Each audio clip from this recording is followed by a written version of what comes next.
აჭარის მთავრობის თავმჯდომარე არჩილ ხაბაძე რეგიონის მთავრობის წევრებთან ერთად სომხეთის რესპუბლიკაში ლორეს გუბერნიაში იმყოფება.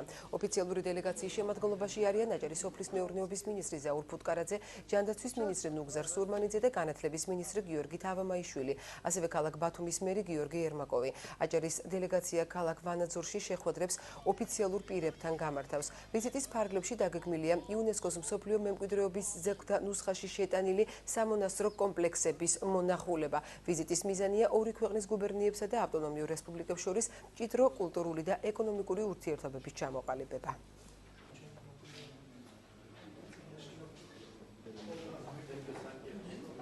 ეს არის ისტორიული ფაქტი.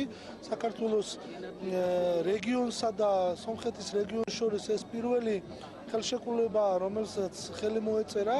აღნიშნული ხელშეკრულება მოგცემს საშუალებას განმავითაროთ ორ რეგიონს შორის მრავალმხრივი ურთიერთობები, როგორც კულტურის, სპორტის, განათლების, ტურიზმის მიმართულებით.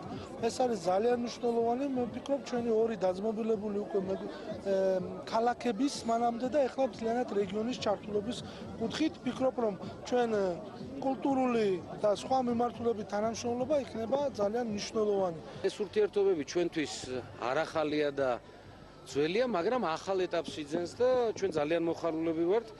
დღეს ბათუმის დელეგაცია აჭარის ავტონომიური რესპუბლიკის ხელმძღვანელობასთან ერთად ვიმყოფებით აქ. ვესწრებით ამ ღირსშესანიშნაობებს, დავესწარით ქალაქის დღესასწაულს და გვინდა რომ ეს ურთიერთობები უფრო გაღრმავდეს და რწმენაც გვაქვს იმისა, რომ კულტურული, ეკონომიური და სხვა სახის ღონისძიებები ჩვენ შორის უფრო მეტ გამოსახულებას პოვებს და უფრო მეტად განვითარდება, რაც მომგებიანი იქნება ორივე ქალაქისათვის, როგორც ვანაძორისათვის, ასევე ბათუმისათვის.